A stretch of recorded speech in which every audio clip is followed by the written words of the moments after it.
pouring with rain, unfortunately, on this Sunday morning. I was, last night actually, or yesterday rather, I was sitting in a car park in Burnley, waiting for my kids to come out of a BMX park, and I was reviewing a video I made yesterday morning, which was about, just a bit of idle speculation in many ways, about what it would be like to, if our primary mode of self-identification, in terms of the limits of our being, if you like, was not confined to the sense of touch, but was confined to, or determined by our sense of sight.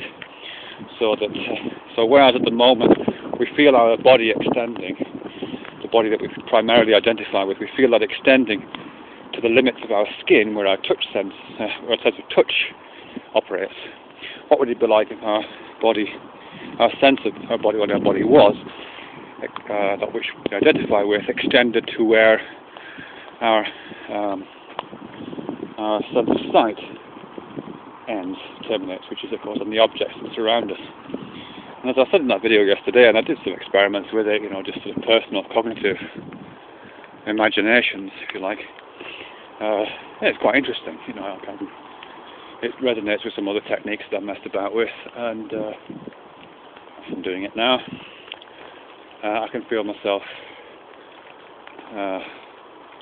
sort of extending into this visual space. But one of the things I found quite interesting when I was looking at the video again yesterday, and I was just looking at it on this mobile phone that I make all these videos with, so the resolution is rubbish and it's a tiny little image.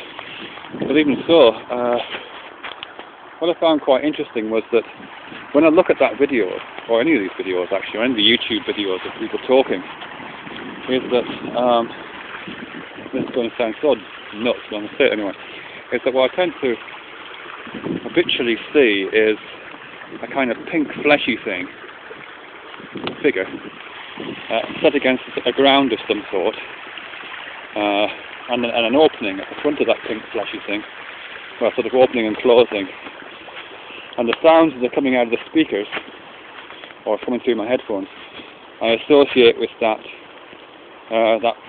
opening, and with that pink fleshy thing, and which is the figure separated from the ground.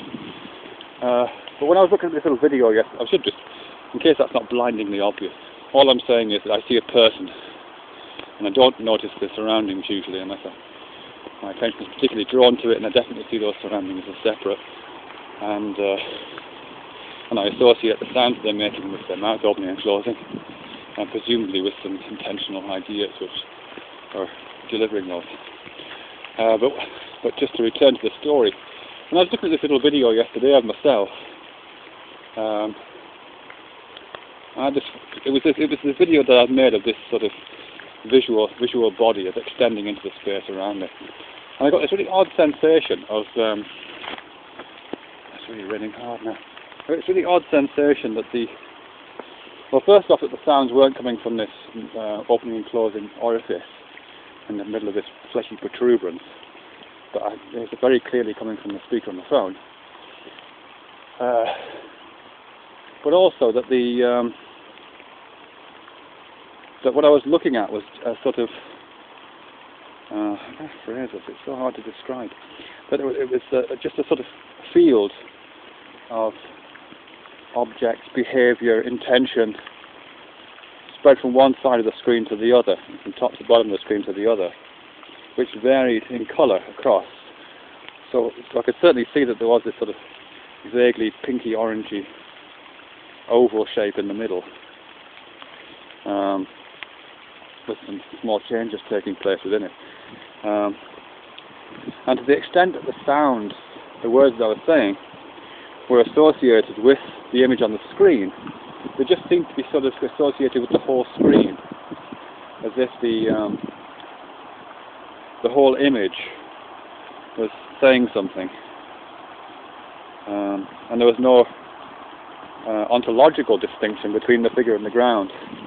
Although I was aware that my attention should be on the fact that there's a figure in the middle of the screen talking, it didn't really feel like that. It just felt like this is the image, and the whole image is communicating these words, or I could associate those words with that whole image, some parts of which were moving and some parts of which weren't. Very odd sensation, really.